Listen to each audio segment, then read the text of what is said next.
함께 살펴볼 하나님 말씀은 요한복음 12장 44절에서 13장 11절까지의 말씀입니다.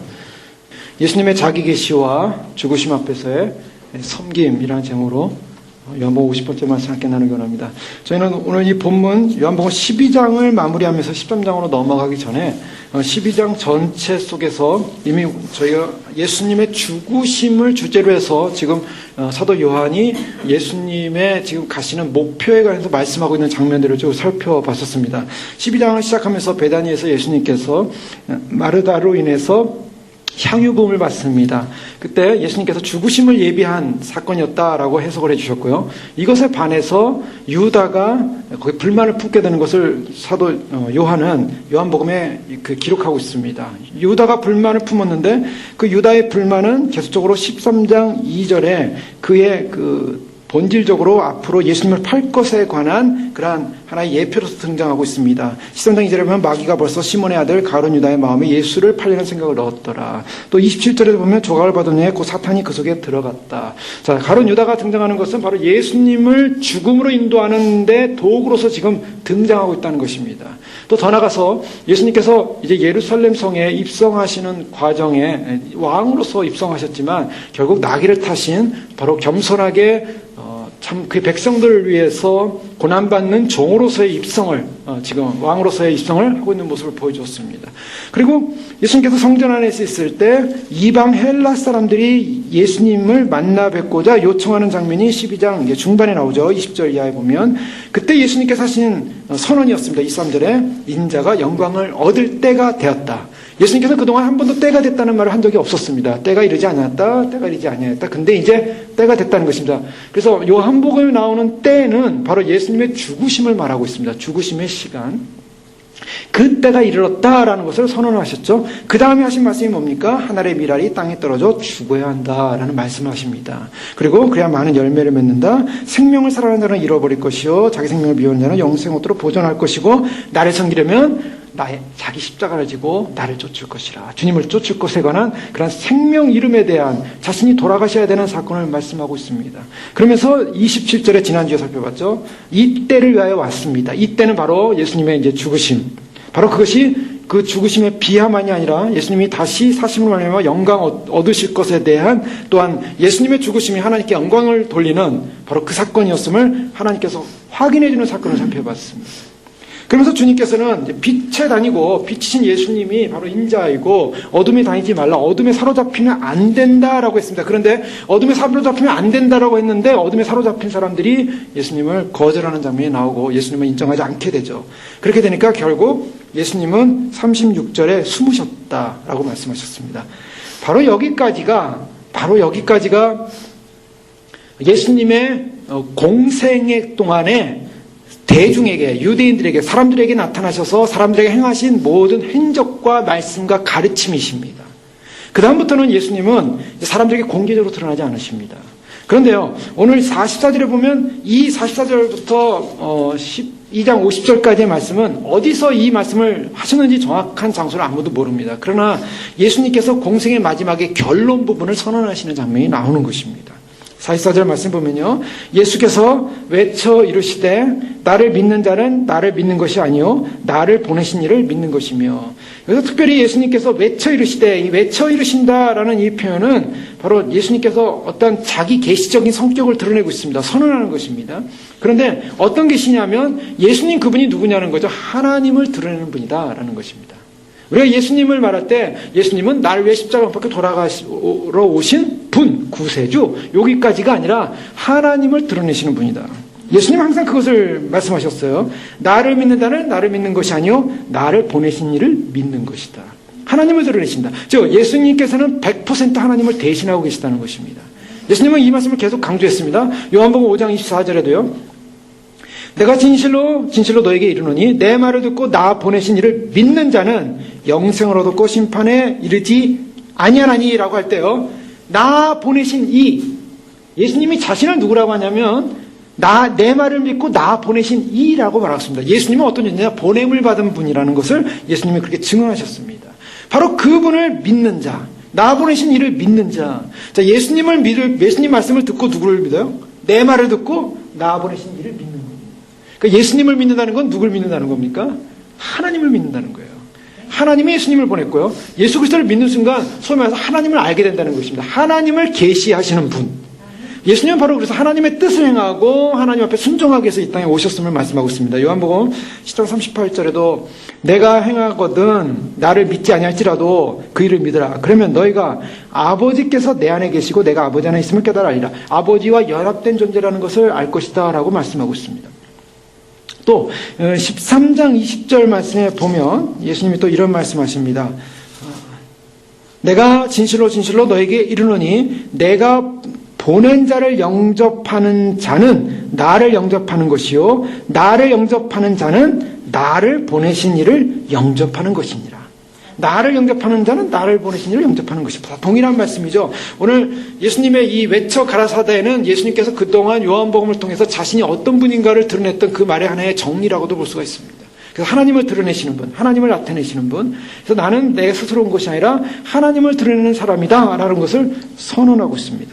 더 나아가서 나는 빛으로 세상에 왔나니 무릇 나를 믿는 자로 어둠에 거하지 않게 하렵니다. 자, 빛의 문제는 우리가 오랫동안 살펴봤죠.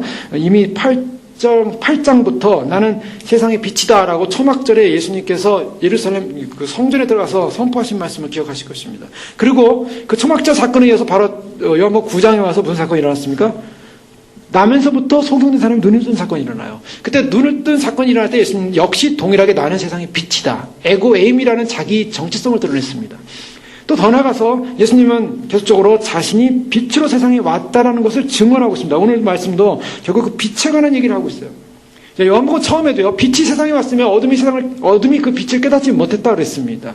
빛을 인식할 수 없는 세상. 그러나 주님은 계속적으로 그 빛이 세상에 왔으나 무릇 나를 믿는 자는 어둠에 다니지 않는다라는 계속적인 복음적 선언을 하고 있습니다. 그러면 그 구체적인 내용이 뭐냐? 47절에 보면요. 사람이 내 말을 듣고 지키지 아니할지라도 내가 그를 심판하지 아니하노라. 내가 온 것은 세상을 심판하려 함이라 세상을 구원하려 함이로다. 자, 빛이다. 빛을 믿어라 하면서 계속적으로 이 빛에 관한 이야기를 하신 목적이 무엇인가? 그것은 어둠으로 하여금 구원을 받게 하기 위함이다. 이 세상을 구원하려 함이로다. 예수님께서는 결국 빛을 통해서 어둠이 세상을 비추고 있었고 세상이 그 빛을 발견하는 순간 구원을 받을 수 있다는 구원의 길을 여셨다는 것입니다. 자, 이 예수님이 십자가를 지시는 목적은 뭡니까? 그것은 바로 구원을 주기 위함이었습니다. 제 주님은 바로 그 초청을 하고 있는 거예요. 전 계속적으로. 그러면서 이 구원의 문제를 초청하다가 이제 정리를 하십니다. 48절 보면 나를 저버리고 내 말을 받지 아니하는 자를. 자, 나는 세상을 심판하러 오지 않았다고 그랬어요. 그 앞절에서는요. 그런데 48절에서는 내 말을 받지 아니하는 자를 심판할 리가 있으니 곧 내가 한 그 말이 마지막 날에 그를 심판하리라. 자, 이제 여기서요. 주님이 이제 정리를 하시는 겁니다. 신명기 말씀에 보면 이제 그 모세가 하는 말을 들으라라고 이렇게 말씀하시는 장면이 나와요. 특히 신명기 18장 18절에 보면 내가 그들의 형제 중에서 너와 같은 선지자 하나를 그들을 위하여 일으키고 내 말을 그 입에 두리니 내가 그에게 명령하는 것을 그가 무리에게 다 말하리라. 누구든지 내 이름으로 전하는 내 말을 듣지 아니하는 자는 내게 벌을 받을 것이요. 신명기 18장 18절 19절 말씀인데요. 내가 선지자 하나를 세워 그들을 위하여 말을 하는데요. 그 명령을 들으라 이렇게 선언합니다. 하나님께서 선지자를 일으켜서 말씀을 하시는데 그 말씀을 들어야 된다고 얘기하고 있어요. 중요한 것은요. 누구든지 내 이름으로 전하는 내 말을 듣지 아니하는 자는 내게 벌을 받을 것이요. 이것이 이제 이 구원에 따르는 책임감입니다. 하나님께서 구원을 위한 메시지를 증거하고 있는데요. 구원을 위한 메시지를 증거함에도 불구하고 그 구원의 메시지를 받아들이지 않으면 어떤 결과가 오냐면 심판이 온다는 것입니다. 이 말씀 무서운 말씀입니다. 사실 예수님께서 나는 심판으로 세상에 오지 않았다 이렇게 말씀하셨어요. 그럼 예수님은 우리를 심판하지 않는구나. 내가 예수님 안 믿어도 나는 안 죽는구나. 나는 예수님 안 믿어도 적당히 믿어도 예수님은 날 심판하지 않는 사랑의 주님. 많은 사람들이요. 예수님을 믿을 때 예수님은 사랑의 주님이니까 나를 심판하지 않을 거야. 나를 지옥으로 데려가지 않을 거야. 많은 사람들이 그렇게 생각을 해요. 그래서 오늘날 이제 이 성공회라든가 아니면 또 다른 여러 신학을 하는 사람들 가운데 소위 말해서 이 이 영혼 멸절설을 믿는 사람들이 많아요. 그건 뭐냐면 지옥이 없다는 거예요. 우리 사랑의 하나님께서 어떻게 인간을 그렇게 고통스러운 존재로 그렇게 나락으로 떨어뜨릴 수 있겠냐는 거예요. 그래서 단지 의식이 잃어버린 상태로 인간은 그냥 영원히 사라지는 것이다. 이렇게 얘기를 하는 거예요. 지옥은 없다라고 믿는 거예요. 왜요? 하나님은 좋은 하나님이고 예수님은 좋은 분인데 어떻게 심판하겠는가? 오늘 47절 말씀 보면 내가 세상을 심판하러 온 것이 아니다라고 말하니까 주님은 심판하지 않겠구나 이렇게 안심하시면 안 됩니다. 48절에 나를 저버리고 내 말을 받지 않는 자를 심판할 이가 있다. 자, 왜 그렇습니까? 예수님은요. 누구의 본을 받았습니까? 하나님의 본을 받았습니다. 근데 하나님의 본을 받아서 하나님이 보내신 그분이 말씀을 하는 것은 누구의 말을 하는 거냐면 하나님의 말을 전하고 있는 거예요. 그 때문에 이 하나님의 말씀을 전하고 있는 예수님을 믿지 않으면 예수님이 직접 심판하지 않더라도 누가 심판합니까? 심판할 이가 있다라고 말씀하시는 것입니다. 심판이 있다라는 거예요. 그 다음에 또 중요한 말씀이 나옵니다. 그 다음 보면 곧 내가 한 그 말이, 여기 잘 보십시오. 주어가 누구냐면 내가 한 그 말입니다. 그 말이 마지막 날에 그를 심판하리라. 놀랍지 않습니까? 예수님께서 말씀이 육신이 되어 이 땅에 오셨다 그랬어요. 우리는 그것을 인카네이션, 소위 말해서 성육신이라고 말합니다. 말씀이 육화된 사건. 근데 그 말씀이 누구였냐는 거예요. 그 로고스라는 그 말씀은 바로 하나님이셨고 하나님의 아들이신 예수 그리스도의 인격체를 말하고 있습니다. 근데 그 예수 그리스도의 인격체를 어떻게 요한은 말하고 있냐면 말씀이라고 말하고 있어요. 예수님께서 사신 육체적인 삶만이 아니라 예수님이 하신 그 모든 말씀이 다 예수님이라는 거예요. 예수님이 하신 말씀이 다 예수님입니다. 여러분 이게 성경 말씀이요. 그냥 말씀이 아니라 이 성경 말씀은 사실은 예수 그리스도를 말하고 있는 거죠. 그래서 우리가 이 성경 말씀을 읽고 받아들이고 이것을 묵상하고 이것을 나의 것으로 삼고 내가 이 말씀대로 살 때 예수님이 내 안에 거하시는 것입니다. 그것이 바로 생명의 떡을 먹는 개념이었어요. 6장에 살펴보았죠. 나의 몸을 먹고 나의 피를 마시는 자만이 구원을 얻는다. 즉 몸을 어떻게 먹냐는 거죠. 실제로 예수님의 화채설 우리가 성찬할 때 먹는 그 떡이 실제로 몸이 되냐는 거예요. 고기가 되냐는 거예요. 그런 개념이 절대 아닙니다. 고기가 되는 게 아니라 그 말씀이 우리 안에 들어옴으로 말미암아 우리가 예수 그리스도를 먹게 된다는 거예요. 근데 예수님은 누구냐? 말씀이라는 겁니다. 그 말이 내가 한 그 말이 마지막 날에 그를 심판하리라. 지금 무슨 말씀이냐면 예수님은 직접 지금 심판하고 있지 않아요. 예수님은 당장 지금 번개를 내려가지고 막 당장 뭐 무슨 사람들 갖다가 당장 뭐 사형에 처하거나 그런 일을 하지 않습니다. 그러나 그 말씀을 들었음에도 불구하고 그 말씀을 믿지 않고 받아들이지 않았을 때는 결국에는 하나님의 심판이 그 말씀이신 바로 그분의 말씀이 바로 그를 심판하게 된다. 그 말씀은 그런 권위가 있는 것입니다. 그래서 이 심판에 관한 예언을 하시는데요. 이것은 바로 요한복음 전체에서 보여주는 종말관을 말하고 있어요. 요한복음 전체에서 무엇을 말하고 있냐면 48절 보십시오. 다시 그 말이 언제요? 마지막 날에. 자, 마지막 날이 온다는 것입니다. 자, 예수님이 지금 2000년 전에 말씀을 전거하실 때는 아직 마지막 날이 안 왔어요. 그러나 마지막 날, 개인적인 마지막 날이 있을 수 있습니다. 그러나 역사적인 마지막 날이 온다는 것입니다. 그래서 최종적 종말론을 말하고 있어요. 이 요한복음 전체는 우리의 종말이 지금 현재 안에 들어와 있다는 종말의 현재화에 대해서 우리는 살펴봤습니다. 그래서 그것을 우리는 실현된 종말이라고 합니다. 종말이라는 것이 먼 미래적 사건이 아니라 우리 안에 들어온 사건. 그래서 이미 예수님을 믿냐 안 믿냐, 여기서 믿냐 안 믿냐로 이미 심판이 있냐 구원을 받았냐, 이런 심판과 구원이 여기서 결정나는 그런 현실을 보게 돼요. 그러나 그 결정나는 현실이 어디서 완성되냐면 오시는 날 완성된다고 했습니다. 근데 그 오시는 날 마지막 날을 주님 말씀하고 있는 거예요. 말씀이 심판의 대리자가 돼서 결국 그 말씀을 받지 않는 사람들에게는 주님께서 심판하시겠다, 이런 말씀을 지금 선언하시는 것입니다. 그렇기 때문에 우리가 이 말씀을 못 받아들인다는 것 자체가 이것은 심판의 대상이고 심판받는다. 자, 그러면 사람들이 이렇게 얘기할 수 있습니다. 왜 사람들은 말씀을 안 받을까요? 그거는요, 그 사람이 아무런 말씀을 받을 능력이 없기 때문에, 불쌍한 사람이기 때문에 그 말씀을 못 받는 겁니다. 이렇게 보통 사람들이 해석할 수 있습니다. 그런데요, 물론 우리를 향하여 말씀을 모르는 사람들을 향하여, 구원받지 못하는 사람들을 향하여 죽었다라는 표현을 해요. 죽었다. 근데 사람이 과연 죽었냐는 거죠. 가만히 보면 성경에서는 죽었다라고 얘기합니다. 죽은 사람을 보십시오. 죽은 사람은요, 그 사람은 말씀을 거부할 만한 그런 의지가 없는 사람입니다. 거부할 만한 의지가 없어요. 그러니까 죽은 사람은요, 말씀이 주어지면 그냥 그 죽은 사람의 입장에서는 말씀을 무조건 받아야만 하는 입장이에요. 수동적 입장, 자기 안에는 능동적 거절을 할 수 있는 힘이 없어요. 그런데 사람들이 말씀이 주어지는데 거절을 하더라는 거예요. 거절. 이게 무슨입니까? 죽었습니까? 안 죽었습니까? 안 죽어 있는 거예요. 안 죽어 있는 거예요. 물론 영적으로는 죽어 있습니다. 우리가 볼 때 주님의 선언처럼 영적으로는 죽어 있지만 실제적으로는 그 자아와 그 이기심과 인간 안에 있는 그러한 그 죄성의 능력이 살아있는 거예요. 우리가 구원을 받는다고 하는 것은 무엇을 상징하냐면 우리 안에 있는 그런 거절할 수 있는 힘, 거절할 수 있는 능력, 거절하고자 하는 그런 마음의 그런 거부감을 갖고 있는 우리 안에 있는 죄성을 죽게 한다는 것입니다. 사실은 그것이 죽지 않으면 그리스도를 받아들일 수가 없어요. 그래서 예수님을 받아들일 때 사람들이 큰 갈등을 하는 거죠. 왜냐하면 예수님을 믿는다는 이 믿음 자체가 자기와의 자아의 싸움이 일어납니다. 내가 이것을 내리고 예수님을 인정한다. 말씀을 인정한다는 것. 이거 엄청난 사건입니다. 기적 같은 사건이에요. 그래서 결국 불신의 역설이라는 것은 뭐냐면 인간이 사실은 죽어 있다라고 할 수 있지만 그러나 거부할 수 없어야 함에도 불구하고 인간의 무능함 때문에 결국에는 못 믿는 것이 아니라 인간의 무능함이 아니라 그 안에 숨겨져 있는 자기 능력을 고집함으로 오는 오용이기 때문에 자기 능력 때문에 그것을 고집하기 때문에 불신하더라는 것입니다.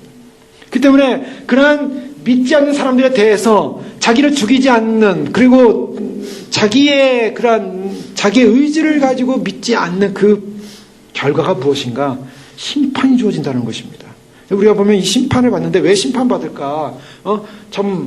아무런 힘도 없는데 그냥 몰라서 구원받지 못했는데 그리고 믿을 만한 그런 능력이 없었는데 왜 심판을 받을까? 이렇게 생각할 수 있어요.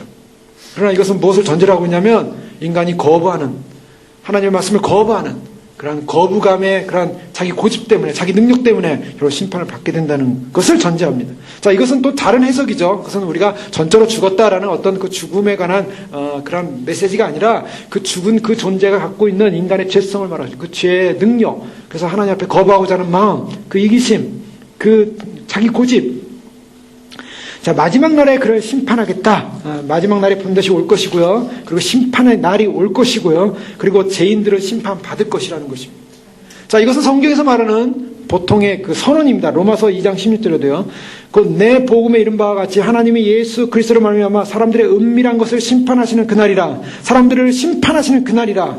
심판의 날이 온다는 것입니다. 주님의 말씀을 받아들인다는 것은요, 우리에게 아주 어미한 그리고 도전입니다. 주의 말씀을 우리가 어떻게 할 것인가? 주의 말씀을 받지 않게 되면 반드시 심판이 옵니다. 자, 그 말씀을 받는다는 것, 그 말씀이 뭡니까? 자, 49절 이하에 보면요. 내가 내 자유로 말한 것이 아니요 나를 보내신 아버지께서 내게 말할 것과 이룰 것을 친히 명령하여 주셨다. 자, 이 주님의 말씀을 받지 않는 것은 누구의 말씀을 받지 않냐면 아버지의 말씀을 받지 않는 것이라고 주님은 말씀하고 있습니다. 내 자유로 말한 것이 아니라 나를 보내신 아버지께서 내게 말할 것을 주셨다라고 말하고 있어요. 그게 뭡니까? 그게 사실은 계명이었어요. 자, 성경 전체를 통해서 보여주는 하나님의 말씀은 무엇인가? 하나님께서 구약에 주어지는 말씀은 주로 계명이었습니다. 그래서 이것을 행하라, 하지 말라. 자, 근데 그것이 그 계명이 어떻게 왔습니까? 예수님께서 이제는 예수님의 삶을 통해서 계명을 드러내셨죠. 산상수훈을 통해서 주님은 하늘의 법을 알려주셨습니다. 또 주님이 계속적으로 무엇을 가르치냐면 13장 34절에 보면 예수님께서 지금 세우시는 새 계명을 말하고 있어요. 새 계명을 너에게 주노니 라고 말하고 있습니다. 계명이 주어집니다. 계명. 바로 이 계명이 주어진데 누가복음 10장 25절 이하에 보면 우리가 잘 알고 있는 부자 청년 관원이 예수님을 찾아옵니다. 찾아와서 뭐라고 합니까? 어떻게 하면 영생을 얻을 수 있습니까? 구원 얻을 수 있습니까? 구원에 관한 문제를 묻었어요. 근데 구원에 관한 문제를 묻었을 때 이 부자 청년에게 예수께서 이르실 때 율법이 무엇이라고 기록되었느냐라고 질문했습니다. 내가 어떻게 읽었느냐라고 질문했어요. 그랬더니 이 청년이 내 마음을 다하고 목숨을 다하고 힘을 다하여 뜻을 다하여 주 너의 하나님을 사랑하고 내 이웃을 내 몸같이 사랑하라 하였나이다. 예수께서 이르실 때 내 대답이 옳도다. 이를 행하라. 그러면 살리라. 자, 예수님의 대답은 무엇이냐면 계명을 무엇이냐? 계명이 무엇이냐고 질문했어요. 계명을 어떻게 읽었느냐라고 했더니 이 똑똑한 관원이었습니다. 아주 요약 정리 잘했어요. 하나님 사랑, 이웃 사랑. 아주 그냥 간단하게 그렇게 두 가지로 얘기했고요. 그것이 10계명의 내용이었고요. 율법 전체를 얘기하고 있었어요. 그래서 그것을 대답하니까 옳다. 이것을 행하라. 그러면 살 것이다. 계명을 지키면 살 것이다. 자, 하나님의 말씀은 뭐냐면 하나님의 말씀은 계명입니다. 그 계명을 지켜야 한다. 이것이 바로 구약의 율법이에요. 신명기 32장 46절과 47절 말씀에 보면요. 신명기 32장 45절 이하부터 보겠습니다. 모세가 이 모든 말씀을 온 이스라엘에게 말하기를 마치고, 이건 모세의 노래로 알려져 있습니다. 신명기 32장은요. 이 모세의 노래는 또 어디 나옵니까? 요한계시록에 나오죠. 요한계시록 15장에 나오는 15장에 모세의 노래와 어린 양의 노래를 천상에서 부르는 찬양이 나오지 않습니까? 자, 이 모세의 노래입니다. 이 모세의 노래를 마치고 46절 그들에게 이르되 내가 오늘 너희에게 증언한 모든 말을 너희 마음에 두고 너희 자녀에게 명령하여 이 율법의 모든 말씀을 지켜 행하게 하라. 자, 율법의 말씀 지켜 행하라. 이는 너희에게 헛된 일이 아니라 너희의 생명이니 이 일로 말미암아 너희가 요단을 건너가 차지할 그 땅에서 너희의 날이 장구하리라. 자, 주님께서 말씀을 주셨어요. 말씀을 주시고 모세를 통해서 명령하시고 율법의 말씀을 주셨다는 것입니다. 율법의 말씀을 그것을 지켜서 행하는 것이 어떤 결과가 오냐면 생명이라고 그랬어요. 자, 구약에서 하나님께서 모세를 통해서 주신 계명 자체가 생명이었습니다. 예수님이 오셔가지고 새 계명을 주겠다고 하셨어요. 그 새 계명을 주신 그 계명을 듣고 행하는 것이 무엇입니까? 바로 생명이라는 것입니다. 그렇기 때문에 이것은 예수님의 말씀을 받지 않으면 생명을 얻을 수 없다라는 것입니다. 그렇기 때문에 예수님의 말씀을 받지 않으면 마치 구약에서 하나님께서 직접 모세를 통해 율법을 주셨는데 그 율법 말씀을 지켜행하지 않으면 생명을 얻지 못하는 것처럼 이제 주님께서 새 계명의 새 언약의 중보자로 오셔가지고 새 계명을 허락하셨는데 이 새 계명을 듣지 못하고 믿지 않고 행하지 않으면 생명이 없다. 생명이 없다는 것은 심판이 온다는 것입니다. 벌을 내리겠다 그랬잖아요. 신명기에 동일하게. 말씀을 행하지 않으면 벌을 내리겠다. 이것이 바로 주님께서 결국 신명기의 모세를 통해서 율법을 완성하시고 또 율법을 다 주신 다음에 그 율법을 지켜갈 것을 말씀하시면서 주었던 말씀하고 동일한 패턴으로 지금 예수님 말씀하시는 겁니다. 즉 요한복음 12장에서 예수님께서 왜 이 말씀을 정리하냐면 바로 모세에게 구약의 모세를 통해서 율법이 주어졌고 율법을 지키고 계명을 지킬 때 생명이 주어진다라는 그런 선언을 하신 그 하나님이 이제는 바로 모세가 예언했던 바로 그 선지자 바로 예수 그리스도를 말하고 있어요. 모세가 예언했던 바로 그 메시아가 오셔서 이 계명을 지켜야만이 산다라고 다시 재확인을 시켜주고 있는 것입니다. 그러니까 생명의 완성을 지금 선언하고 있다고 볼 수가 있어요. 그래서 이 49절에 명령하여 주셨으니 이 명령한다라는 이 명령이라는 표현이 참 새롭게 들릴 수가 있습니다. 내가 말한 것과 이를 것을 친히 명령하여, 이 명령이라는 말은 엔톨레라는 헬라어를 갖고 있어요. 이 엔톨레라는 말은 계명이라는 말입니다. 즉 계명과 같은 말입니다. 그런데 이 번역을 명령이라고 했어요. 근데 계명을 주셨으니 친히 계명을 주셨으니 이렇게 해석해도 괜찮습니다. 계명을 말하고 있어요. 명령은 나는 그의 계명이 그의 명령이 영생인 줄 아노라. 명령이 영생이다. 명령이라는 말을 좀 강하게 표현한 거죠. 계명의 말씀을 반드시 드려야 된다라는 것을 이제 한꺼번에 모아가지고 명령이다 이렇게 이제 번역을 한 거죠. 그러나 계명의 말씀이에요. 엔톨레라는 말씀이에요. 그래서 50절에 보면 나는 그의 계명이 명령이 영생인 줄 아노라. 그러므로 내가 이르는 것은 내 아버지께서 내게 말씀하신 그대로니라 라고 말씀하고 있습니다. 주님의 계명, 주님의 명령 이것을 지키는 것이 결국 영생임을 주님 말씀하고 있습니다. 요한복음 5장 39절에 예수님께서 이미 말씀하셨죠. 너희가 성경에서 영생을 얻는 줄 생각하고 성경을 상고하거냐 이 성경이 곧 내게 대하여 증거하는 것이로다. 그러나 너희가 영생을 얻게 하여 내게 오기를 원하지 아니하는도다. 자, 성경이 누구를 증거합니까? 예수님을 증거한다 그랬어요. 요한복음 5장에. 그런데 영생을 얻게 하여 내게로 오지 않는다. 자, 내게로 오지 않는다. 성경으로 오지 않는다는 거예요. 성경에 있는 예수님을 못 발견한다는 것입니다. 성경이 뭡니까? 하나님의 계명, 하나님의 말씀이에요. 하나님의 말씀과 계명이 무엇을 증거하고 있냐면 바로 예수 그리스도요. 그것이 바로 생명을 주는 것이다. 즉 내게로 오지 않음으로 말하면 영생을 얻지 못한다고 하는 것은 바로 말씀 가운데 계명이신 예수님을 못 만날 때 생명을 얻지 못한다고 주님 말씀하고 있습니다.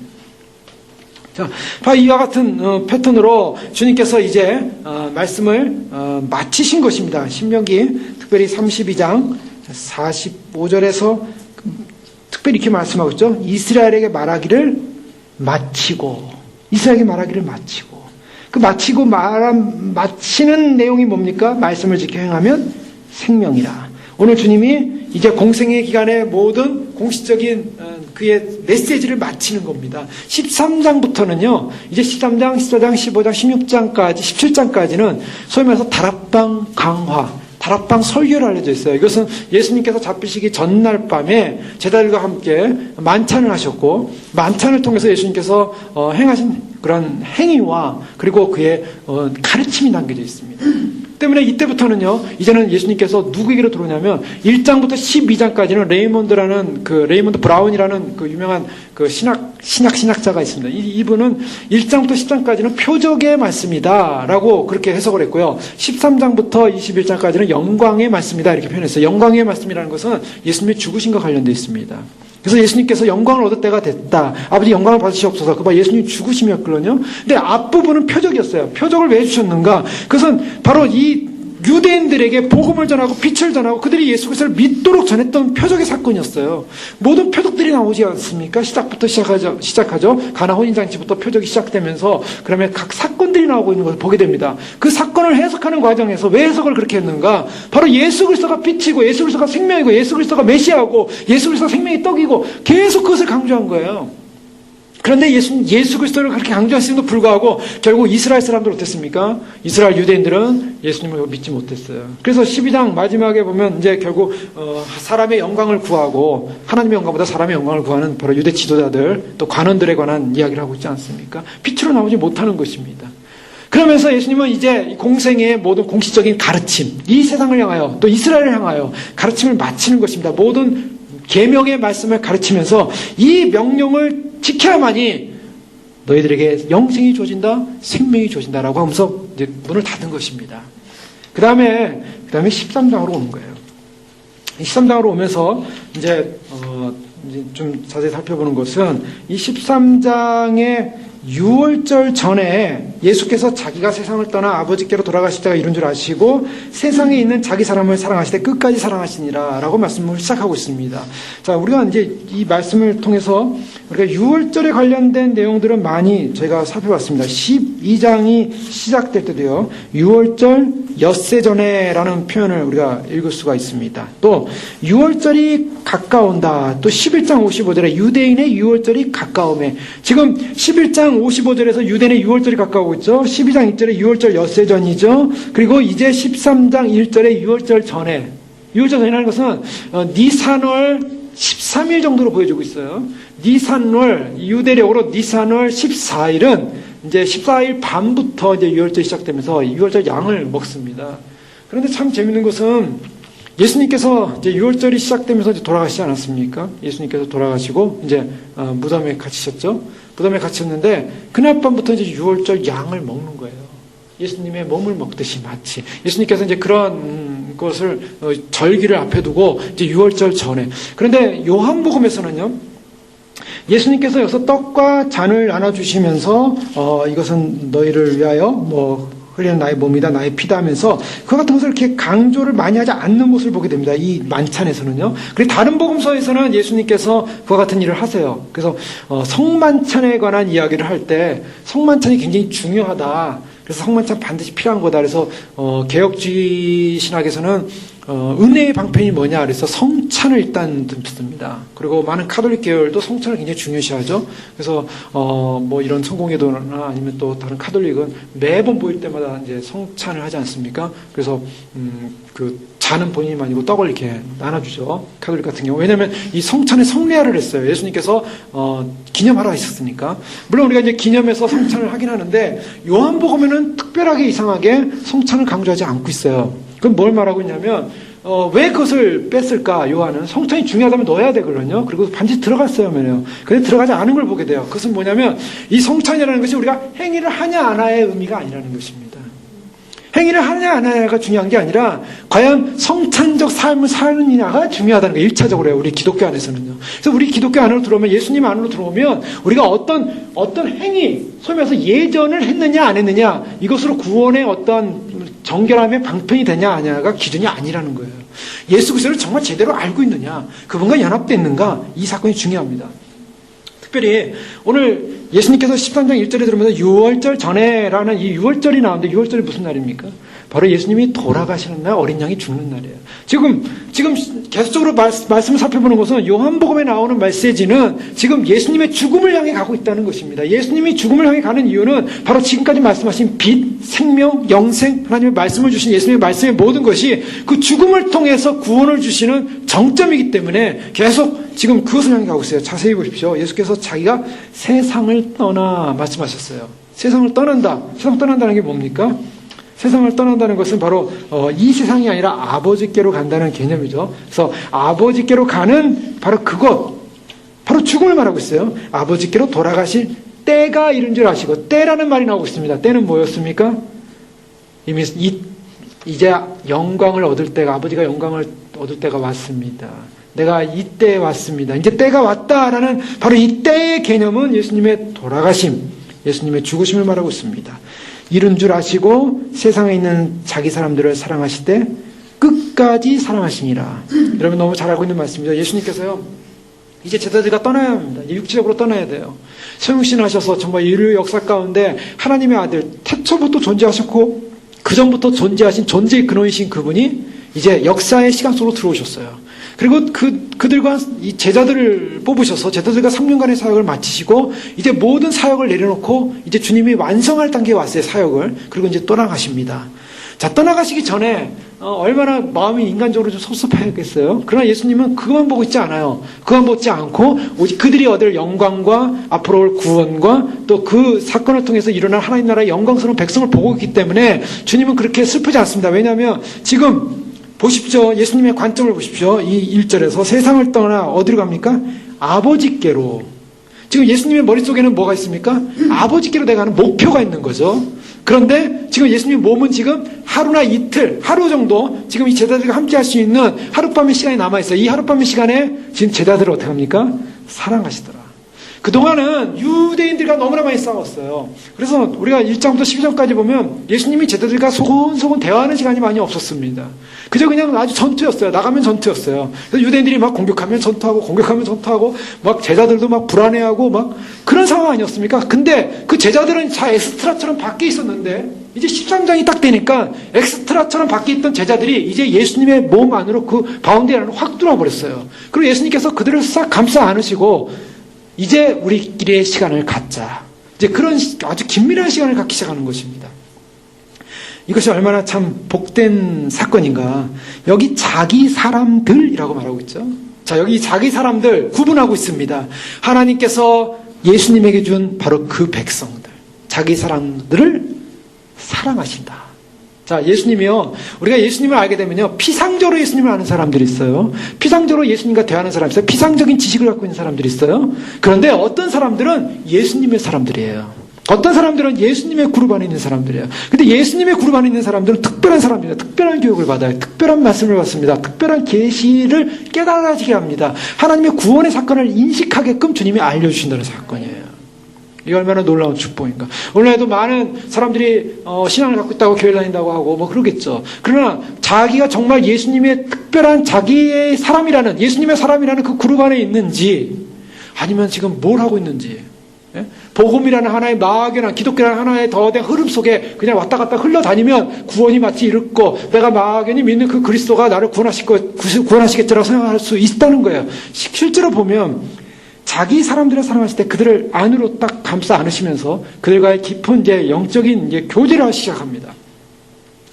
그런데요, 사랑하시되라는 이 사랑하시되라는 말은요, 지금 갑자기 사랑한 게 아니에요. 그전에는 사랑하지 않다가 지금 사랑한 게 아니라 이거는 분사형입니다. 분사형이라는 것은 계속적인 진행이에요. 과거로부터 계속적으로 진행한 사건이에요. 예수님이 계속적으로 제자들을 사랑해 오셨습니다. 근데 사랑하신데 어떻게 사랑하십니까? 끝까지 사랑하신대요. 이 끝까지라는 이 표현은 뭐 여러 가지 해석할 수가 있습니다. 언제까지입니까? 예수님 돌아가실 때까지, 그리고 예수님 다시 오실 때까지, 뭐 여러 가지 해석할 수 있어요. 제자들이 인생 마칠 때까지, 뭐 여러 가지 해석할 수 있는데요. 타일로스라는 말로 쓰고 있는데요.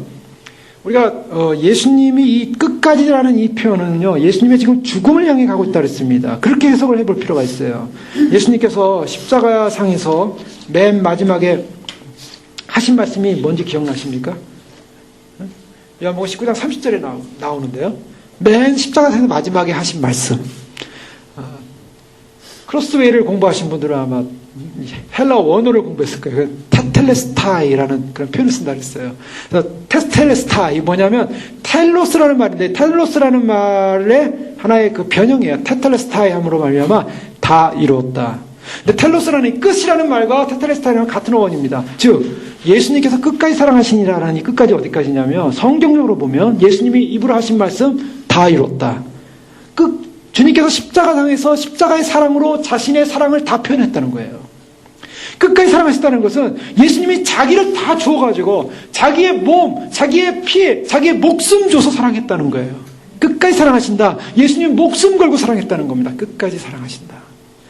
바로 이 끝까지라는 이 말씀 속에는 예수님이 자신이 십자가에서 생명을 바친다라는 개념이 들어가 있는 거예요. 그래서 지금 23장 1절에 보면 무엇이 다 담겨져 있습니까? 이 23장 1절 안에는 예수님의 죽음에 관한 것이 다 담겨져 있어요.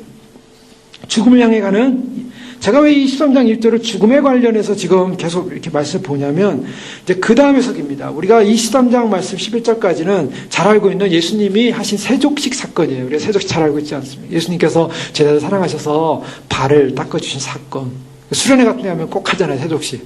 그래서 참 이 세족식 할 때마다 참 민망스러워요. 이거 참 발을 닦이는데 이거 참 괴롭잖아요. 근데 예수님이 그렇게 제자들 하셨어요. 근데 왜 세족식을 했냐는 거예요. 보통 사람들의 해석으로는 뭐 세족의 의미가 여러 가지가 있습니다. 그런데 여기 이제 베드로 사건이 나오지 않습니까? 베드로가 이제 예수님 안 됩니다라고 거절했죠. 거절하니까 그 다음에 하신 주님의 말씀은 거절하면 안 된다. 이제 그런 말씀을 하세요. 그러니까 베드로가 그러면 나를 목욕시켜 주십시오. 이렇게 나와요. 이제 그렇게 함으로 말미암아 예수님께서 목욕한 사람은 발밖에 쓸 필요가 없다고 발을 씻겨주는 장면입니다. 이 장면을 해석하면 사람들이 우리가 죄 용서는 받았지만 이제 우리가 날마다 짓는 죄만 씻으면 된다. 이제 여기까지만 보통 해석하는 거죠. 그래서 예수님께서 결국 돌아가기 전에 뭘 알려줬냐면 우리가 날마다 짓는 죄만 씻으면 우리는 다 구원받는다. 우리 이미 다 구원받았다. 여기서 안심한다는 거예요. 근데 세족식의 의미가 거기까지만이겠냐는 거죠.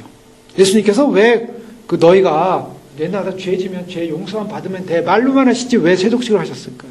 여러 가지 의미가 있겠지만 예수님은 지금 자신이 성육신으로 오셔서 인간의 모습으로 오셔서 섬김의 종으로 오셨습니다. 섬김의 종으로 오신 주님, 정말 자신의 생명을 대속물로 주시기 위해서 이 땅에 오신 주님. 그분이 이제 아버지께 돌아갑니다. 그분의 자리는요, 저 지성소, 아버지께로 돌아가실 때가 아버지가 있는 곳을 지금 바라보고 지성소를 바라보고 있어요. 지성소를 바라보는 이 예수님께서 지금 해야 될 일이 있다면 자신이 죽어야 하는 일을 하셔야만 한다는 것입니다. 지금 이 세족식을 하시는 예수님의 행위 가운데는 무엇이 담겨져 있냐면 내가 앞으로 죽을 존재로서 겸손히 섬기는 자라는 의미를 담고 있습니다. 네, 그런 자신이 정말 이 땅에 죽으심을 위해 오셨고 그런 죽으심을 위해 오신 주님이 이제 제자들 앞에서 예언적 행위를 하고 있는 거예요. 마치 예레미야가 어떤 행위를 하면 그것이 어떤 행위를 담고 있는지 사람들이 몰랐지만 그것은 하나님의 메시지가 담겨져 있었죠. 예수님께서는 자신의 섬김, 또 여기에 뭐가 담겨있냐면 끝까지 사랑하시니라라는 사랑이라는 단어가 나와요. 1절에. 근데 사랑을 어떻게 표현하고 있습니까? 이 예수님께서 제자들의 발을 씻김으로 사랑을 지금 표현하고 있어요. 예수님이 제자들의 발을 씻기고 사랑을 표현하고 있다는 것은 뭐냐면 당시에 그 랍비들의 문화생들이 랍비를 존경하는 차원에서 존경하고 내가 랍비를 존중하고 사랑합니다라는 표현에서 발을 씻기는 그런 풍습이 있었어요. 이것은 제자들이 랍비의 발을 씻는 거예요. 그런데 랍비이시고 가장 높으신 하나님의 아들이 지금 그 제자들의 발을 씻는다는 사건이에요. 이 같은 사건은 뭘 말하냐면 자기 비하와 자기 겸손을 말하고 있습니다. 예수님은 지금 성육신의 모습으로 자기 비하를 하고 있는 거예요. 이게 일종의 액션 어떤 그런 행위 드라마라고 볼 수 있고 행위 메시지라고 볼 수가 있어요. 예수님은 지금 그래서 옷을 벗으시고 겉옷을 벗으시고 종의 형체를 가지시며 옆에 수건을 옆에다 차셨어요. 이것은 종들이 주인을 섬기려고 할 때 하는 그런 모습으로 자기 자신을 변형시킨 거예요.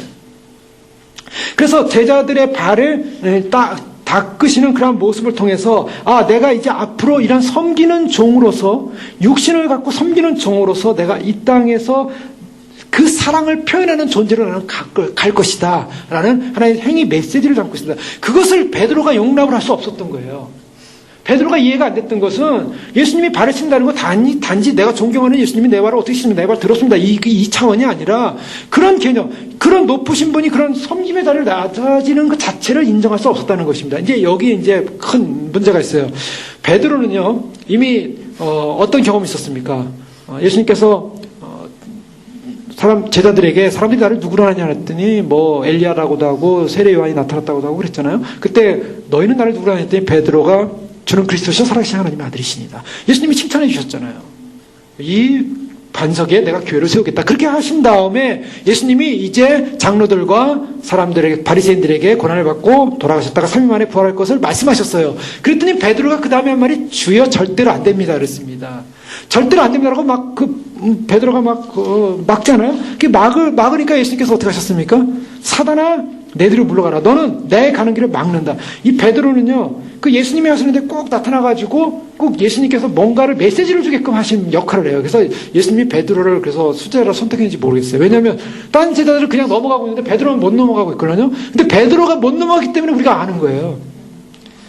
그래서 베드로의 그 모습이 결국 우리라고 인식시키는, 오늘 이 세독시 장면도 마찬가지입니다. 만약에 베드로가 이 일을 하지 않았다면 이 개념이 여기에 들어올 수가 없었던 거예요. 그래서 베드로가 안 됩니다 주님, 이건 날 닦을 수 없습니다. 그러니까 예수님께서 뭐라고 하십니까? 만약에 내가 내 발을 닦지 않으면 너와 나는 상관이 없다라고 얘기했어요. 이 상관이 없다. 이 상관이라는 말 무슨 말이냐면 멜로스라는 말인데요. 이 상관이라는 말은 서로 관계, 서로 교제할 수 없다, 친교할 수 없다 이런 개념이 아니라 이 말은 하나님 나라에 유업이 없다라는 말입니다. 무서운 말씀입니다. 하나님 나라에 유업이 없다. 그러면 이 무슨 말이냐면 지금 예수님이 섬기는 종으로서 죽음의 길을 가는 일종의 행위, 메시지를 전하고 있는 장면이 세족식인데요. 주님은 앞으로 이런 섬기는 종으로 왔고 섬기는 길로 가고 십자가에 못 박힐 것이다라는 예수님의 죽음을 지금 상징하면서 지금 제자들의 발을 닦으면서 그들을 끝까지 사랑한다. 테텔레스타이 할 때까지 그들을 사랑하는 사랑의 행위를 지금 하고 있는 거예요. 이것을 십자가에서 이제 완전히 다 돌아가시기까지 제자들에게 미리 그것을 보여주고 있는데 베드로가 하는 일이 뭡니까? 안 됩니다라고 하는 거예요. 그것이 바로 예수님이 돌아가실 거라고 얘기하니까 베드로가 목 줍습니다라고 얘기하는 거와 똑같은 장면이에요. 베드로의 생각으로는요, 베드로의 무지를 가지고는 이와 같은 것은 내가 용납이 안 됩니다. 이해가 안 됩니다. 주님 안 됩니다라고 하는데 그 안 된다고 하는 그것이 주님의 길을 막는 거라는 것입니다. 그러면 예수님께서 왜 그것을 행하며 했는가? 예수님이 그것을 행한 데는 예수님의 비하와 겸손과 그리고 십자가를 지는 어떤 죽음의 상징을 표현하기도 하지만 아까 이제 우리가 보통적으로 보편적으로 알고 있는 정결함의 의미, 깨끗함의 의미. 지금 예수님께서는 13장 1절에 어떻게 합니까? 누굴 바라보고 있습니까? 아버지께로 돌아가야 된다. 아버지가 계신 지성소를 바라보고 있어요. 거기는 지극히 거룩한 장소입니다. 지극히 정결한 장소. 거룩하지 않으면 하나님 앞에 존전에 설 수 없는 장소예요. 그런데 그 지극히 거룩한 장소를 제자들도 와야 되는데 제자들이 올 수 없더라는 거예요. 그래서 예수님이 하시는 것은 소위 말해서 발을 씻음으로 말미암아 정결하는 정화 작업을 하는 것입니다. 정화되지 않으면, 즉 십자가에서 내가 죽어서 너희 죄가 씻어지지 않으면 너희는 이 영광에 참여할 수 없다는 것입니다. 때문에 사람들이 이미 목욕한 사람, 예수님 목욕했기 때문에 이미 구원받은 사람이기 때문에 우리는 잔잔한 죄만 씻으면 된다, 이런 단순한 논리가 아니라 예수님께서 십자가에 돌아가시는 그 십자가로 말미암아 우리의 죄와 우리의 그러한 더러움을 씻어주는 사건을 통해서 결론적으로 주님께서는 우리를 깨끗하게 하고 우리를 거룩한 지성소로 인도하시는 주님의 사랑이 담겨져 있다라고 말씀하고 있는 것입니다. 그렇기 때문에 이 제자들이 특히 베드로가 이와 같은 것을 거절한 사건, 이 상관이 없다라고 했는데요. 이 상관이 없다는 것은 참 무서운 말입니다. 유업을 받지 못한다. 너는 나와 함께 할 수 없다. 이와 같은 말을 지금 듣게 됨으로 말미암아 정신이 번쩍 났죠. 그런데요, 예수님께서 지금 이 장면을 하실 때 우리가 좀 눈에 띄는 장면은 우리가 금방 요한복음 12장에서 예수님께서 베다니 시몬의 집으로 알려진 바로 그 집에 가셔서 이제 잔치가 벌어질 때 마리아가 나드 향을 가지고 와서 나드 향을 깨서 예수님 발에 붓고 머리카락으로 그것을 닦지 않습니까? 자, 어디에 부었습니까? 발에 부었어요. 그리고 뭘 닦았습니까? 머리카락으로 닦았죠. 근데 예수님이 발이 더러워서 나대양을 부었을까요? 그게 아니었다 그랬어요. 그것은 예수님을 예비하는 것이었습니다. 예수님의 죽으심, 예수님께서 이루신 영광을 드러내는 사건이었어요. 그래서 그 향기가 그 집안에 가득 찼다 그랬습니다. 하나님의 영광이 가득 찬 그런 상징적 기념에서 예수님께서 그걸 칭찬하셨죠. 자, 예수님의 발은 씻겨지지 않는, 씻을 수 없는 발의 상징을 갖고 있어요. 물론 육체적으로는 더러울 수도 있었겠죠. 먼지가 묻었고 그런 개념이 아니라 바로 이 요한이 지금 말하고 있는 것은 바로 이 마리아가 발에다가 나들을 뿌림으로 말미암아 향유가 부어짐으로 말미암아 무엇을 상징하고 있었냐면 예수님의 죽으심을 지금 상징했다라고 예수님 나의 장례를 예비한 것이다.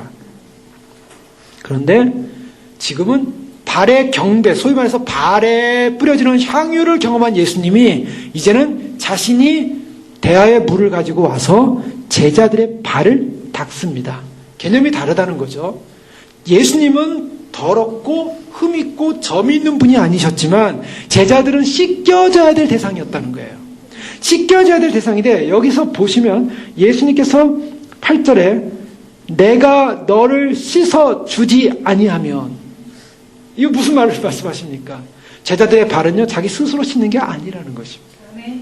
내가 너를 씻어주지 아니하면 나와 상관이 없다. 이 상관이 없다라는 이 표현은요, 단지 우리가 조그만 죄를 졌는데 조그만 죄 졌고서 그 죄 용서받고 죄 씻고 하는 이런 개념의 문제가 아니라, 발 씻는 문제가 그런 개념이 아니라, 내가 너를 씻지 않으면 너는 나와 상관이 없다. 내가 너를 씻지 않으면 정말 하나님 나라의 유업에 들어올 수 없는 존재가 된다. 주님이 그렇게 말씀하고 계신 거예요. 우리를 위해 씻어주기 위해서 주님이 십자가에 자신의 모든 것을 내어주시고 그 사랑을 쏟으시는 사건, 내가 다 이뤘다라고 말하는 사건. 그런데요, 우리가 상징적으로 보면 성경에서 이 씻는 사건이 어떤 것으로 지금 예수님이 지금 표현하고 계십니까? 5절에 보면 대야에 물을 떠서, 물을 상징하고 있어요. 물이 뭡니까? 물은 우리가 보통 이제 물 하면은 요한복음에 다 상징적 개념이 담겨져 있다. 이거 상징적 개념을 보면 예수님 옷을 벗으시고, 그리고 이 수건을 찼다라는, 옷을 벗으셨다는 것은 어떤 부활적 개념을 상징하기도 한으로 볼 수도 있습니다. 그러나 좀 더 그렇게 영해한 거고요. 실제로 물의 개념은요, 성경에서 많이 얘기합니다. 물은 특별히 구원과 관련해서 에베소서 5장에 보면 25절의 이 중반절 이하에 보면 물에 관련해서 이렇게 말씀하세요. 그리스도께서 교회를 사랑하시고 그 교회를 위하여 자신을 주신 것 같이, 교회를 사랑하셔서 자신을 주셨어요. 26절에 이는 곧 물로 씻어 말씀으로 깨끗하게 하사 거룩하게 하시고, 그 다음에 자기 앞에 영광스러운 교회로 세우사 티나 주름 잡힌 것이나 이런 것들이 없이 거룩하고 흠이 없게 하려 하심이라. 이 세족식 사건의 물로 예수님께서 제자들의 발을 씻는, 그래서 베드로의 발을 씻을 때 내가 너를 씻지 않으면 너는 나와 상관이 없다라고 할 때, 이 상관이 없다는 것은 하나님 나라 못 들어가고 유업을 받을 수도 없고 그 거룩한 존재로 설 수 없다는 개념입니다. 그런 개념을 정확하게 해석하시는 말씀이 바로 바울이 말한 바로 이 부분이에요. 물로 씻어 말씀으로 깨끗하게 하사 거룩하게 한다는 것입니다. 즉 지금 대야에 물을 뜨셔서 씻었다는 것은 그 말씀으로 씻겨지는 사건, 말씀으로 깨끗해지는 사건. 그래서 뭐예요? 영광스러운 교회로 세워서 티나 주름 잡힌 것이나 이런 것이 없이 거룩하고 흠이 없게 하려는 주님의 메시지를 담고 있습니다. 정말 우리를 정결케 하시는 사건, 우리를 깨끗하게 하는 사건 무엇이었습니까? 말씀이었습니다. 그런데요, 주님께서 오늘 이 13장 시작되기 전에 예수님께서 그의 모든 영생과 구원을 얻을 것을 말씀하시면서 영생과 구원 얻는 조건이 무엇이라고 했습니까? 계명을 듣고 지키는 것이라 그랬습니다. 그 계명 엔톨레라 그랬죠. 그래서 요한복음 15장 10절 말씀에 보면요, 내가 아버지의 계명을 지켜 그의 사랑 안에 거하는 것 같이 너희도 내 계명을 지키면 내 사랑 안에 거하리라. 계명을 지키면, 아버지의 계명을 지켜야 한다. 그 사랑 안에 거하게 된다라고 표현하고 있습니다. 그 사랑 안에 거하는 사건, 바로 이것이 계명인데요. 그 계명, 예수 그리스도가 그의 물을 가지고 제자들의 발을 씻김으로 말미암아 거룩함에 이르게 우리를 인도하는 사건, 그 말씀으로 말미암아 우리가 거룩해지는 사건, 그것은 바로 계명이라는 것입니다. 그래서 주님께서 우리에게 이것을 씻음으로 말미암아, 말씀으로 씻음으로 말미암아 우리를 거룩하게 하고 정결하게 하고 영생에 이르는 주님과 상관 있는 존재로 우리를 부르셨다라는 것이 바로 이 세족식을 통해서 우리에게 주님 말씀하고 있는 부분입니다. 예수님은요, 자신이 정말 제자들을 사랑하셨고 제자들을 이제 두고 떠나야 되는 시간을 아셨습니다. 그래서 3절에 저녁 먹는 중 예수는 아버지께서 모든 것을 자기 손에 맡기신 것과 자기가 하나님께로부터 오셨다가 하나님께로 돌아가실 것을 아시고, 주님은 아셨어요. 자기가 이제 돌아갈 시간이 왔다라는 것, 떠날 시간이 왔다는 것.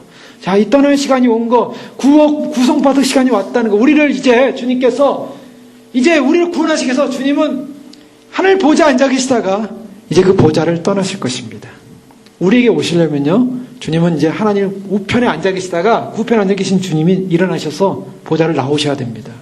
그래서 우리를 데리러 오셔야만 하는 거죠. 자, 그 시간을 우리에게 말씀을 통해서 알려주고 계십니다. 주님이 오실 시간, 주님이 이제 떠나실 시간. 그럼 떠나실 시간에 주님이 우리에게 말씀하시는 게 뭡니까? 우리가 그러면 떠날 시간이 다가오고 우리 또한 어떻게 됩니까? 우리 또한 주님을 만날 시간이 다가온다는 거예요. 자, 주님을 만날 시간이 다가온다는 것은 우리로 하여금 무엇을 하게 하십니까? 끝까지 주님을 사랑하고 우리 편에서요, 끝까지 주의 말씀으로 거룩해지고 끝까지 주님과 상관 있는 존재가 되어야만 합니다. 그것이 예수님께서 돌아가실 때는요, 예수님 편에서 그것이 쏟아졌어요. 주님이 떠날 때가 되어서 주님께서 그 사랑을 주시기 위해서 주님께서 정말 끝까지 사랑하시는 그 사랑으로 우리에게 다가오셨지만, 이제 주님의 보호자를 떠나셔서 우리를 데리러 오실 때는 우리 또한 이곳에서 떠나서, 요한복음 5장 24절에 바로 이 떠난다라는 개념과 동일한 개념이 나옵니다. 이 24절 말씀은 내가 진실로 진실로 너에게 이르노니 내 말을 듣고 또 나 보내신 이를 믿는 자는 영생을 얻었고 심판에 이르지 아니하니 사망에서 생명으로 옮겼느니라. 이 옮겼다라는 이 표현이 바로 떠났다는 표현이에요. 그래서 옮겨진 사건. 그래서 우리가 옮겨질 텐데요. 그 옮겨지는 사건이 요한복음 14장 3절에 특히 더 자세히 나와요. 가서 너희를 위하여 처소를 예비하면 내가 다시 와서 너희를 내게로 영접하여 나 있는 곳에 너희도 있게 하리라. 내게로 영접한다. 이 영접한다, 파라람바로라는 말을 쓰고 있어요. 이 영접한다는 것은 우리를 곁에서 끌어올린다는 것입니다. 우리를 떠나게 하신다는 거예요. 근데 오늘 내가 예수님께서 이제 이 세상을 떠나라 할 때 람바레인이라는 말을 쓰는데 이것은 떠나는 사건이에요. 예수님께서 우리를 처소를 예비하면 데려가신다는 사건과 영접한다는 사건과 예수님이 떠나가신다는 사건과 동일한 사건이에요. 그러니까 주님이 이제 2000년 전에 우리를 위하여 떠나가시기 전에 이와 같은 섬김과 자신의 십자가 사건을 이루신 것처럼 이제 주님께서 다시 오시는 날, 이제 귀환을 앞에 두고 있는 이때 주님께서 우리를 데려가시는 날, 파라남반 우리를 옆에서 우리를 데려가시는 날, 그날을 위해서 우리는 어떻게 해야 됩니까? 우리는 주님을 끝까지 사랑해야 될 줄로 믿습니다. 끝까지 주님을 기다리고 끝까지 주님을 소망하고, 그래서 정말 주님께서 그 사랑하는 비결이 뭐예요? 그 사랑하는 비결은 말씀대로 가야 된다는 것입니다. 말씀대로 씻어야 된다는 것입니다. 말씀대로 정결케 대한다는 것입니다. 그래서 우리가 주님이 오시는 그 영광스러운 날에 참으로 주님을 맞이하는 그 소망, 때로는요, 예수님께서도요, 제자들을 끝까지 바라볼 때 제자들이 안타까운 점이 많았어요. 빌립 같은 경우는 예수님을 참 이렇게 오해기도 했고요. 그 다음에 베드로 같은 경우는 예수님 부인도 했죠. 또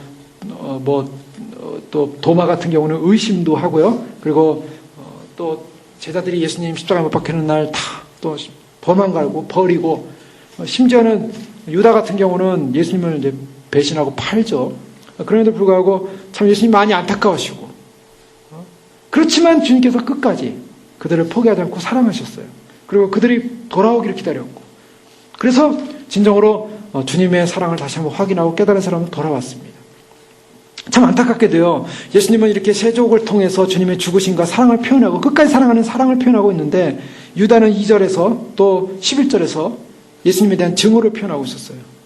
예수님은 구주로서 나타나고 있는데 또 여기에 또 그것을 반대하는 사단이 나타나요.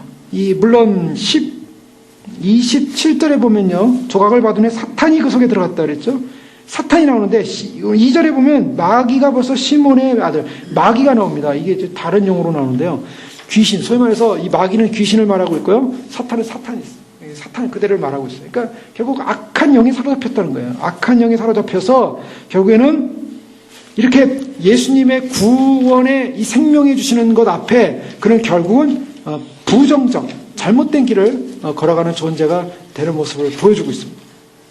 이런 상황들, 예수님께서 천국에 올라가는 그의 제자들에게 사실은 예수님이 이 세족식을 하게 된 데는 제자들이 누가복음에 보면은 좀 이렇게 서로 싸워요. 싸우는 이유가 뭐냐면 그날 누가 더 천국에서 크냐 이런 싸움이 있었어요. 그래서 싸울 때 예수님께서 이제 천국에서 큰 자는 어떤 사람이냐 종이어야 한다. 이걸 보여주고 있었죠.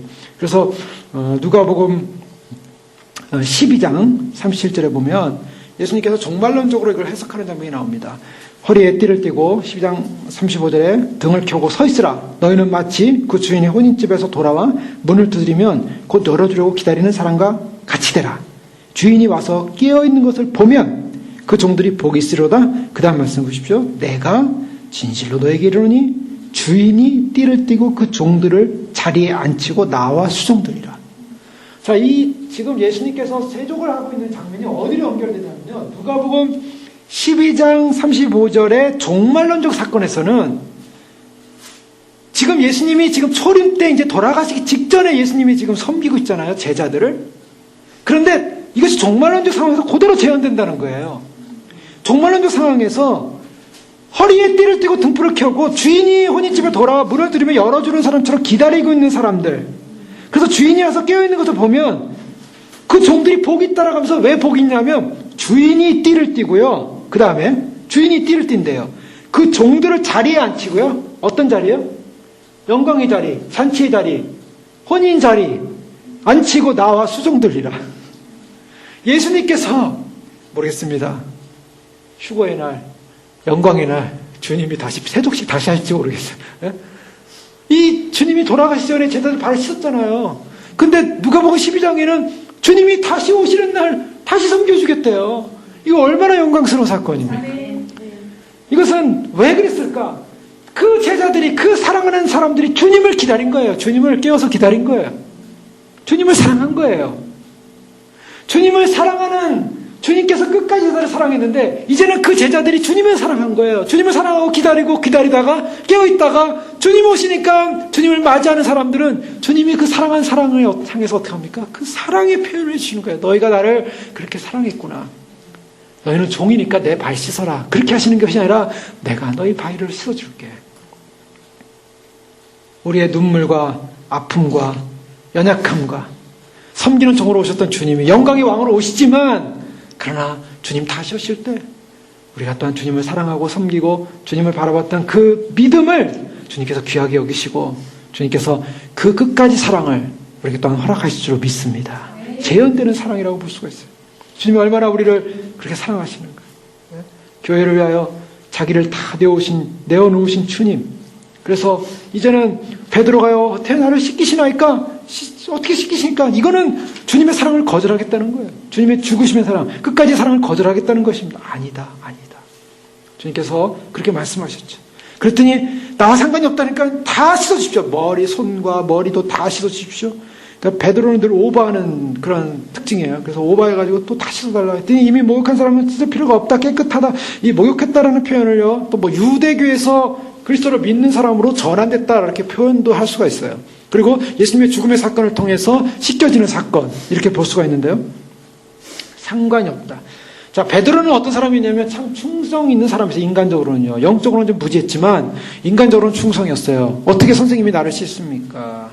안 된다. 난 씻어야 된다 라고 하니까 그럼 다 씻어주십시오.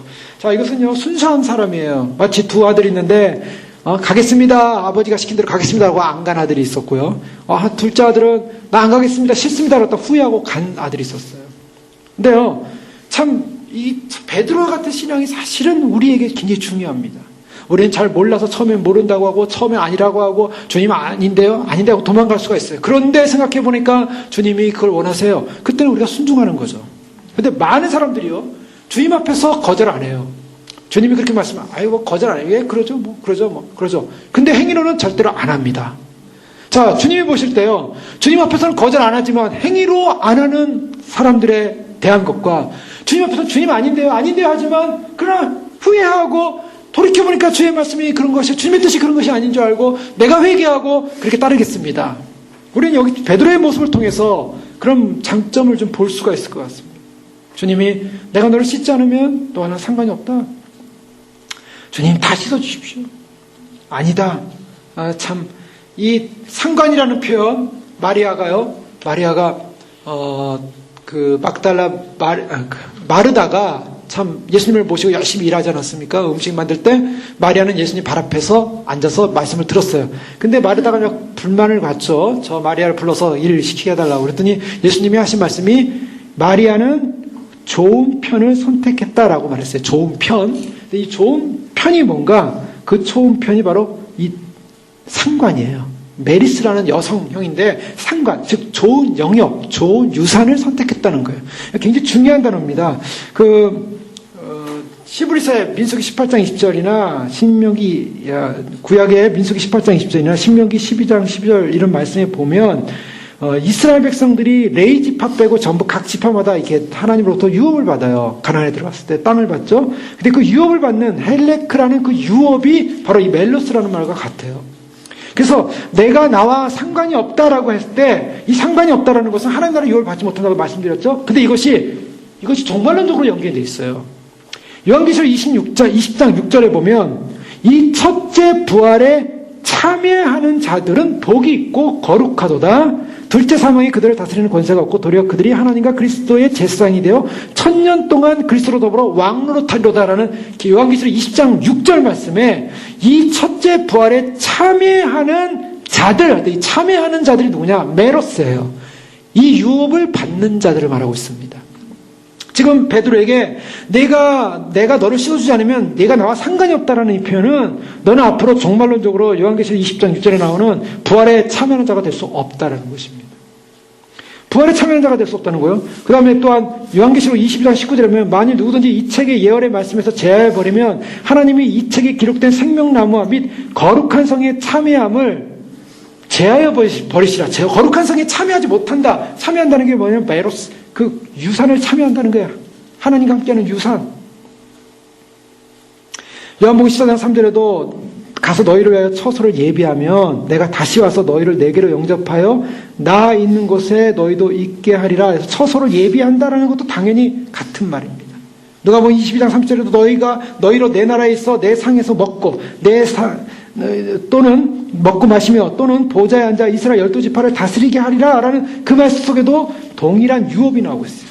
자, 이것은요, 이 상관없다라는 표현은요, 구원과 유업, 종말론적인 하나님 주시는 축복을 말하고 있고 하나님 나라를 말하고 있습니다.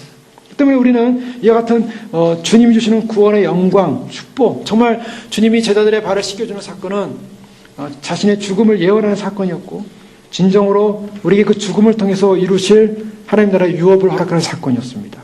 골로새서 1장 12절 13절 말씀 보면 사도 바울은 이렇게 결론을 내립니다. 우리로 하여금 빛 가운데서 성도의 기업의 부분을 얻기에 합당하게 하신 아버지께 감사하기를 원하노라. 그가 우리를 흑암의 권세에서 건져내사 그의 사랑의 아들로 옮기셨으니 라고 말하고 있어요. 여기서 빛 가운데서 성도의 기업의 부분을 얻기에 합당하게, 성도의 기업의 부분. 이 말씀을 한글로 보면요, 성도의 기업의 부분이라면 보통 그냥 조그만 한 파트로 느껴지죠. 근데 물론 파트란 말도 맞아요. 포션이라는 표현도 쓰는데요. 파트도 되고 포션도 돼요. 그런데 여기서 표현하는 것은 멜로스예요. 유업이에요. 성도의 기업의 유업을 얻기에 합당하게 하신 주님. 주님으로 말미암아, 주님의 구속으로 말미암아, 주님이 정말 끝까지 사랑하신 그 사랑으로 말미암아 우리에게 바로 이 성도의 기업의 유업을 얻게 합당하게 하셨습니다. 그것이 주님이 우리에게 주시고자 하신 바로 섬김의 세족이었어요. 주님이 우리에게 주시고자 하는 그 축복, 영광, 그것이 바로 자기 제자를 사랑하시는, 끝까지 사랑하시는 아버지 하나님의 사랑, 예수 그리스도의 사랑이었어요. 참으로 가장 큰 사랑이 무엇이겠습니까? 예수님이 이제 이곳을 떠나십니다. 가장 큰 사랑은요, 그들에게 하늘의 유업을 약속해 주는 것이었습니다. 그 약속해 주는 것 가장 큰 사랑이에요. 우리가 이 땅에서 많은 사람들 사랑합니다. 가족도 사랑할 수 있고 주변에 있는 사람도 사랑할 수 있고. 우리가 진정한 사랑이 무엇입니까? 그냥 인간적으로 진정한 사랑이 인간적으로만 잘해주고 친한 것이 사랑이 아니라 그들이 진정으로 하늘나라 유업을 얻도록 유업을 얻는 길로 그 말씀으로 안내하는 것이 진정한 사랑인 줄 믿습니다. 그러한 사랑을 가지고 나갈 때 우리는 진정한 소망이 흔들리지 않을 것이고요. 우리의 신분에 분명한 확고부동함이 있고요. 진정한 샬롬이 올 것입니다. 그래서 예수 그리스도로 말미암아 진정으로 새로워져야만이 예수님의 십자가를 통해서 진정으로 새로워져야만이 주님의 사랑을 인식할 수 있고 주님께서 그랬어요. 지금 이 하는 일을 너희가 모른다. 그래 나중에 알 것이다. 나중에 깨달았어요. 십자가를 통해 깨달았어요. 예수님이 정말 우리를 사랑하셨구나. 나를 정말 사랑하셨구나. 그래서 사랑하셔서 이렇게 발을 씻어주셨구나. 나를 사랑하셔서 정말 십자가에 돌아가셨구나. 그걸 제자들이 깨달은 거예요. 예수님 돌아가시고 나서 나중에 그것을 깨닫고 날 때 자기들의 목숨을 그리스도를 위해 던질 때 그리스도를 위해 살 때 사람들 앞에 사람들이 공유한 앞에서도 사람들을 두려워하랴. 우리가 사람을 두려워하랴 하나님을 두려워하랴. 그리스도가 우리에게 주신 그 어마어마한 사랑을 받았기에 그리스도가 주신 그 사랑을 증거할 수 있었습니다. 전할 수 있었습니다. 주님이 우리에게 그 사랑을 주셨습니다. 주님 오시는 그날까지 우리도 끝까지 주님을 사랑하심으로 주님 오시는 그날 정말 연적인 껴있는 자 주님을 사랑하는 자에게 주어지는 영광과 유업에 함께 참여하는 저 여러분 되시길 주의 이름으로 축원합니다. 아멘. 기도하겠습니다. 이상 기도할 때 그렇습니다. 주님 정말 주님이 하나님의 아들이 이 땅에 오셔서 자기를 정말 이 땅에 오신 것 자체도 영광이고 그 성신하신 모습을 보는 것만도 영광이고 주님과 대하는 것도 영광이었을 텐데 주님이 그 이상으로 이제 떠날 시간을 앞에 두고 제자들 앞에 자신의 목숨을 십자가에서 주실 것을 보여주시면서 알려주시면서 주님의 죽으심에 관한 예언적 메시지로서 주님이 겉옷을 벗으셨습니다. 수건을 옆구리에 차시고 대물을 가져오셔서 그 더럽고 더러운 제자들의 발을 닦아주기 시작하셨습니다. 주님 감히 그 주님의 손길을 느낄 수 없고 주님이 우리의 발을 닦는 것을 우리가 감당할 수 없겠느라고 우리는 거절할 수도 있는 베드로와 같은 모습이었겠지만 그러나 주님이 내가 내 발을 닦지 않으면 너는 나와 상관이 없느니라. 주님이 우리를 위하여 십자가에 돌아가시지 않으면 우리는 영원한 주님의 나라 들어갈 수 없는 버림받은 존재들이고 사랑받지 못하는 존재들이고 주님의 끝까지 사랑은 바로 거기 있었습니다. 주님의 끝까지 사랑은 다 이루었다. 자신을 다 주시기까지 사랑하신 사랑이었습니다. 그 주님의 사랑을 받았습니다. 주님이 그렇게 사랑하신 데는 이제 아버지께로 돌아갈 그 시간이 왔기 때문에 떠날 시간이 와야 됐기 때문에 그때가 되었기 때문에 이제 떠나기 때문에 주님 우리도 그런 시간이 다가오고 있습니다. 우리에게 생명 주시고 우리를 거룩다 하시고 우리를 주의 말씀을 보내사 우리를 거룩하게 하시고 흠과 점이 없이 하나님 나라에 설 수 있는 거룩한 존재로 그 지성소에 나갈 수 있는 존재로 우리를 삼으셨는데 이제 그 시간이 다가올수록 주님께서 우리에게 주신 그 사랑처럼 우리도 주님 끝까지 생명 다해 뜻을 다해 마음을 다해 주의 계명대로 주의 말씀대로 아버지 하나님을 사랑하고 예수님을 사랑하고 우리의 공동체 우리의 교회 사랑은 우리의 가족들 우리의 믿음의 가족들 사랑하고 아직도 이 사랑을 알지 못하고 주님이 떠날 시간이 가까움에도 불구하고 아직도 이해하지 못하고 아직도 주님 오시는 영광이나 예비되지 못하고 준비되지 못하는 그 불쌍한 영혼들에게 진정한 사랑을 줄 수 있다면 끝까지 사랑을 줄 수 있다면 다시 오시는 영광의 주님이 우리를 구원하게 오신다는 이 생명의 계명의 메시지 말씀인 줄 믿습니다. 전하게 하시고 증거하게 하시고 마지막 사랑을 끝까지 다할 수 있는 저희들의 모습으로 깨어있을 수 있도록 축복하여 주시옵소서. 기도하겠습니다.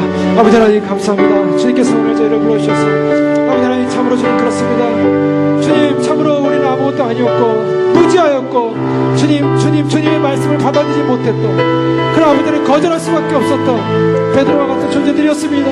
그러나 주님이 그 거룩한 사랑 그 테텔레스타이 아버지 하나님 참으로 주님께서 그 십자가에서 다 이뤘노라고 말씀하시고, 주님께서 그 십자가에서 다 이뤘노라고 말씀하시고, 아버지 하나님 참으로 끝까지 사랑을 이루신 주님, 아버지 끝까지 사랑하시니라. 그 생명의 언어로 우리에게 찾아오셨고, 말씀의 언어로 우리에게 찾아왔고, 진리의 언어로 우리에게 찾아오셔서 아버지 하나님 참으로 주님 진정한 사랑을 베푸시고 감사합니다. 아버지 놓치지 않게 해주소서. 주님의 생명을 놓치지 않게 해주소서. 주님의 구원을 놓치지 않게 해주소서. 주님의 영광을 놓치지 않게 해주시옵소서.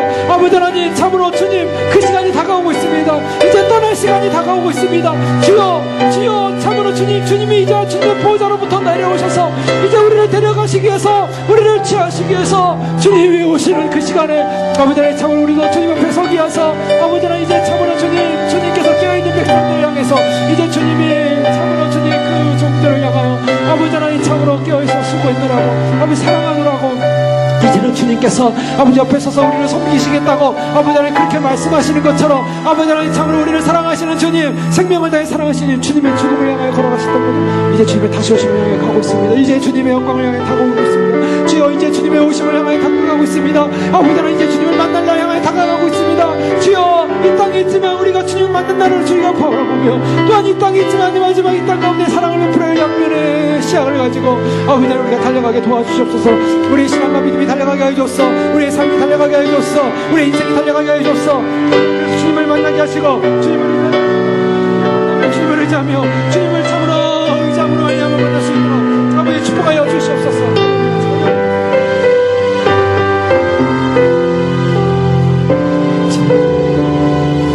주님 이제 시간이 다가오고 있습니다.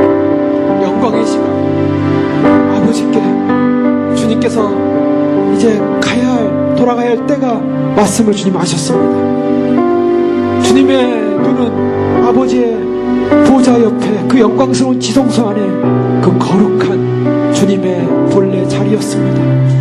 그러나 주님께서 떠나시기 전에 주님이 그의 제자들을 사랑하시되, 자기의 제자들, 자기의 사람들을 사랑하시되 끝까지 사랑하신다. 끝까지 그 사랑으로 증거하시고 나타내시고 십자가에서 다 사랑했노라 고백하시며 사랑을 주셨습니다.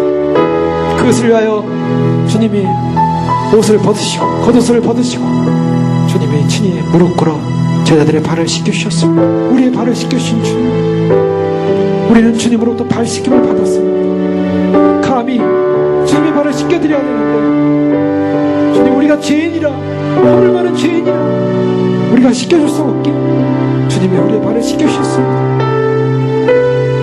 이제 우리가 거룩한 존재로 부름받아 이제 우리도 알고 있습니다. 이제 이 땅을 떠나 주님을 맞이할 시간이 다가오고 있다는 사실을. 주님, 그렇기 때문에 우리가 이 땅에서 남은 시간 할 수 있다면 주님의 영광의 보좌를 바라보지만, 주님의 영광이 오시는 그 영광의 소망을 바라보지만, 우리가 이 땅에서 마지막 끝까지 우리도 끝까지 사랑할 수 있도록 주님 사랑하며, 주님 이곳에서 아직도 주님 택함받지 못하고 깨어나지 못하고 예비하지 못하는, 깨어나지 못한 백성들 향하여 그 사랑을 주님의 말씀인, 주의 말씀인 생명의 양식의 물을 가지고 증거하게 하시고 사랑하게 하시고 전하게 하시고 함께 주님 오심의 영광이라는 맞이할 수 있도록 축복하여 주시옵소서. 우리를 이끌어 주시옵소서. 주여, 우리에게 베푸신 사랑이 큽니다. 우리에게 베푸신 사랑이 영광스럽고 위대합니다. 그러하기에 우리가 그것을 깨달았기에 제자들처럼 주님의 그 사랑을, 오시는 영광의 사랑을 증거할 수 있도록 축복하여 주시옵소서. 할렐루야. 오시옵소서. 받아주시옵소서. 주님 오시는 날 주님이 친히 참으로 수고했느라고 그 참으로 주님께서 섬기는 모습으로 그 종들이 복이 있다라고 말씀하신 것처럼 주님, 그런 아름다운 영광, 아름다운 사랑의 재현이 주님의 영광의 나라에서 이루어지는 아름다운 모습으로 감격할 수 있도록 주님 사랑합니다, 사랑합니다, 섬깁니다 나아갈 수 있도록 축복하여 주시옵소서. 다시 오시는 예수님의 이름으로 감사하며 기도를 연다.